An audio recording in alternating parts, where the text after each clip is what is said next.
सोमवती अमावस्या की कथा। एक साहूकार के 7 बेटे और 7 ही बहुओं के साथ एक बेटी भी थी। साहूकार के घर रोज एक जोगी आता था, जिसे साहूकार की बहू भिक्षा देती थी। उस जोगी को जब साहूकार की बेटी भिक्षा देने आती तो वह उससे भिक्षा के नहीं लेता और कहता कि तेरे भाग्य में सुहाग की जगह दुहाग लिखा है। लड़की को उस जोगी की यह बात बहुत बुरी लगती थी। एक दिन वह अपनी माँ से रोते रोते जोगी की बात बताती है। सारी बात सुनकर माँ कहती है कि कल जब जोगी आएगा तब मैं सुनती हूँ कि वह क्या कहता है और क्यों कहता है। अगले दिन फिर जोगी आता है तो साहूकारनी छिपकर बैठ जाती है और लड़की को भिक्षा देने भेजती है। जोगी उससे भिक्षा नहीं लेता है और फिर वही बात दोहराता है कि तेरे भाग्य में सुहाग की बजाय दुहाग लिखा है। लड़की की माँ बाहर निकल कर आती है और जोगी से कहती है कि एक तो हम तुझे भिक्षा देते हैं और तू हमें गाली देता है। जोगी कहता है कि मैं गाली नहीं दे रहा हूँ, जो बात सच है वही कह रहा हूँ। इसके भाग्य में जो लिखा है मैं वही सच आपको बता रहा हूँ।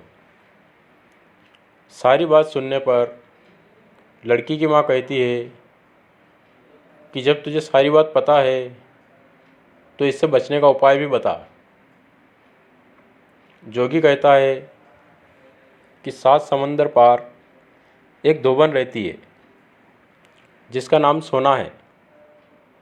वह सोमवती अमावस्या का व्रत करती है। अगर वह आकर इसे फल दे तभी इसका दुहाग टल सकता है, अन्यथा विवाह के समय सर्प काटने से इसके पति की मृत्यु हो जाएगी। सारी बात सुनकर माँ रोने लगी और सोना धोबिन की तलाश में निकल गई। चलते चलते रास्ते में तेज धूप पड़ रही थी, जिससे बचने के लिए वह एक पीपल के वृक्ष के नीचे बैठ गई। उसी वृक्ष पर एक गरुड़ के बच्चे अपने घोंसले में थे। एक सांप आया और गरुड़ के बच्चों को खाने के लिए लपका, लेकिन साहूकारनी ने उस सांप को मारकर बच्चों की रक्षा की। कुछ देर बाद गरुड़नी आई और सब जगह खून देखकर साहूकारनी को चोंच से मारने लगी।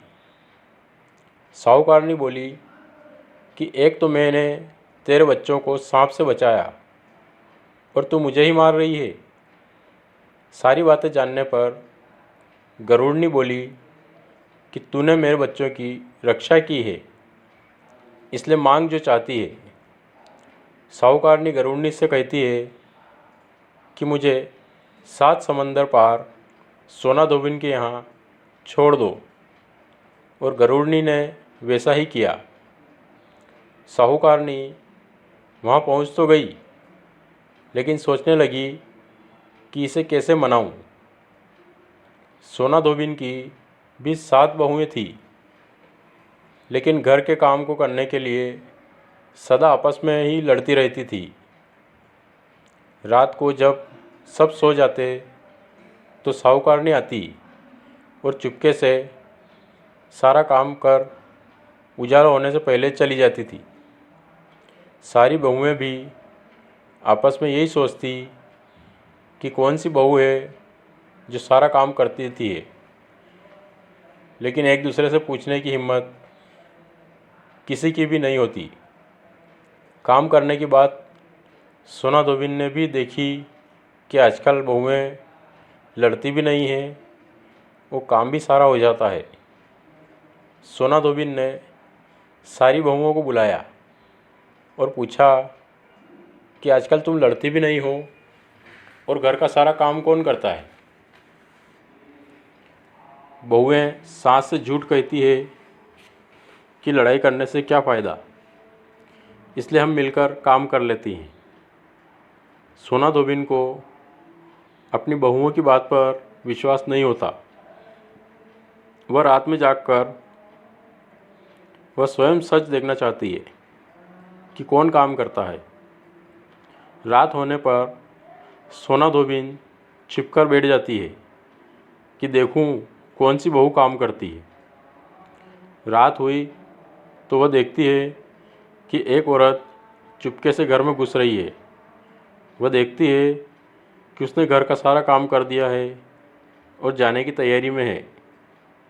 जैसे ही साहूकारनी जाने लगती है तो सोना धोबिन उसे रोकती है और पूछती है कि तुम कौन हो और क्या चाहती हो। साहूकारनी कहती है कि पहले तुम वचन भरो तब बताऊंगी। वह वचन भरती है। तब साहूकारनी कहती है कि मेरी बेटी के भाग्य में दुहाग लिखा है, लेकिन तुम सोमवती अमावस्या करती हो तो मेरे साथ चलकर उसे सुहाग दे दो। सोना धोबिन वचन से बंधी थी तो वह साहूकारनी के साथ चलने को तैयार हो गई। जाते हुए सोना धोबिन अपने बेटों व बहुओं से कहती है कि मैं इस औरत के साथ इसकी बेटी को सुहाग देने जा रही हूँ, लेकिन अगर मेरे पीछे से तुम्हारे पिताजी मर जाएं तो उन्हें तेल के कूप में डालकर रख देना। धोबिन साहूकारनी के घर पहुँच जाती है। साहूकारनी अपनी बेटी का विवाह करती है तो फेरों के समय सोना धोबिन कच्चा करवा, दूध तथा तार लेकर बैठ जाती है। कुछ समय बाद सांप आया और दूल्हे को डसने लगा तो सोना धोबिन ने करवा आगे कर तार से सांप को बांध दिया। सांप मर गया। अब सोना धोबिन ने लड़की को सुहाग दिया और कहा कि जितनी अमावस्या मैंने की है उन सभी का फल साहूकार की इस लड़की को मिलेगा। अब आगे जो अमावस्याएं मैं करूंगी उनका फल मेरे पति व बेटों को मिलेगा। सभी लोग सोमवती अमावस्या की जय जयकार करने लगे। सोना धोबिन अपने घर वापस जाने को तैयार हुई तो साहूकारनी ने कहा कि तुमने मेरे जमाई को जीवन दान दिया है, इसलिए तुम जो चाहो मांग लो। सोना धोबिन बोली कि मुझे कुछ नहीं चाहिए और वह चली गई। रास्ते में चलते हुए फिर से सोमवती अमावस्या आ गई।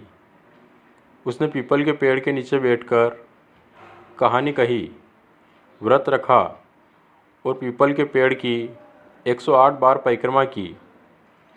पीपल के पेड़ की पूजा के बाद वह घर जाती है तो देखती है कि उसका पति मरा पड़ा है। अब रास्ते में जो सोमवती अमावस्या उसने की थी उसका फल अपने पति को दे दिया, जिसके प्रभाव से वह पुनः जीवित हो गया। सब कहने लगे कि तूने ऐसा क्या किया जो तेरा पति जिंदा हो गया। वह कहती है कि मैंने ऐसा कुछ नहीं किया, बस रास्ते में सोमवती अमावस्या आ गई थी जिसका मैंने व्रत किया। कहानी कही और पीपल वृक्ष की 108 बार परिक्रमा की। अब सारी नगरी में ढिंढोरा पिटवा दिया गया कि हर कोई सोमवती अमावस्या करेगा, पूजा करेगा, व्रत रखेगा, कहानी कहेगा और पीपल के वृक्ष की 108 बार परिक्रमा करेगा। हे सोमवती अमावस्या, जैसा आपने साहूकार की बेटी का सुहाग दिया वैसे ही सबका देना। बोलो सोमवती अमावस्या की जय।